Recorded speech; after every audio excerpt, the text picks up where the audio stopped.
Good afternoon students. आज हम हिंदी का पार्ट 6 पढ़ेंगे, उचित न्याय। देखिए यहाँ पर क्वेश्चन क्या दिया है आपको। ये गांव में प्रयोग की जाने वाली वस्तुओं को पहचान कर उनके नाम लिखिए।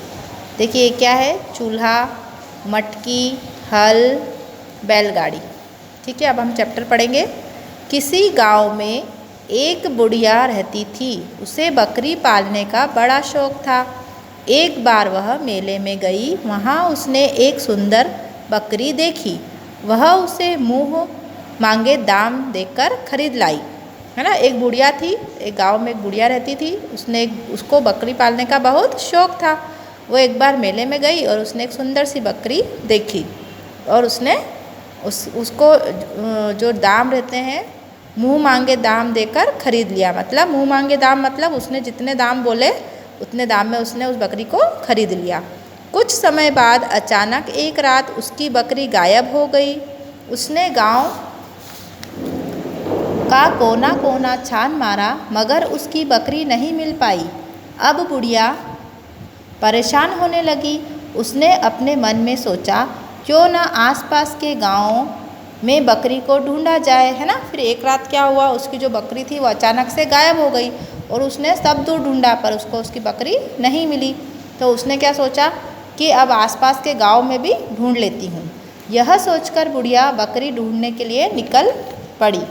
गांव-गांव में जाकर वह लोगों से बकरी के बारे में पूछती। आखिरकार उसकी मेहनत सफल हुई। एक गांव के चरवाहे के पास उसे अपनी बकरी दिखाई दी। है ना, फिर क्या हुआ, उसने सब दूर गांव-गांव गई, उसने पूछा बकरी के बारे में। है ना, फिर उसको एक चरवाहा मतलब जो बकरियों को जो चराते हैं ना, उनको बोलते हैं चरवाहा। है ना, तो उसको अपनी बकरी उसके पास दिखाई दी। वह चरवाहे के पास गई और उससे अपनी बकरी मांगी, लेकिन चरवाहे ने बकरी देने से इनकार कर दिया। फिर वो चरवाहे के पास गई, उसने बोला कि मुझे मेरी बकरी वापस दे दो, पर जो चरवाहा था उसने मना कर दिया और बोला, यह बकरी तो मेरी है, इसे मैं भला आपको कैसे दे सकता हूँ।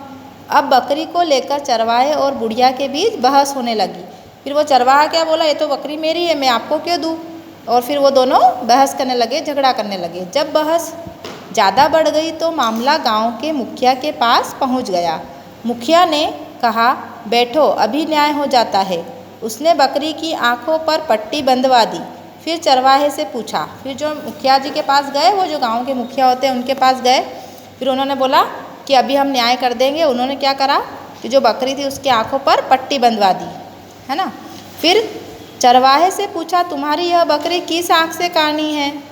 है ना, फिर वो जो चरवाहा था उससे क्या पूछा मुखिया ने कि बताओ तुम्हारी बकरी किस आँख से कानी है।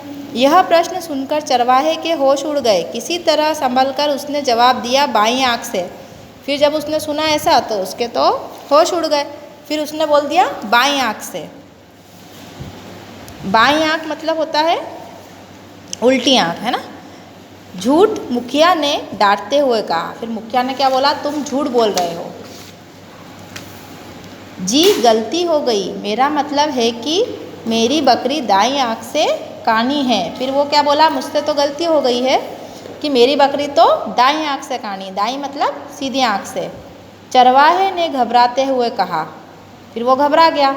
मुखिया ने बकरी की आँखों पर बंधी पट्टी हटवा दी। सबने देखा कि बकरी की दोनों आँखें बिल्कुल सही है। चरवाहे की चोरी पकड़ी गई। बुढ़िया को उसकी सुंदर बकरी वापस मिल गई। फिर मुखिया जी ने क्या किया, जो बकरी की आँखों पर पट्टी बंधी थी वो हटवा दी और उसकी आँखें तो बिल्कुल सही थी। है ना, तो चरवाहे की चोरी मुखिया जी ने पकड़ ली और जो बुढ़िया को उसकी जो बकरी थी वो वापस मिल गई। है ना बच्चों, ये आपने पाठ पढ़ लिया है और आपको एक बार इसको खुद से पढ़ना है ना। Thank you.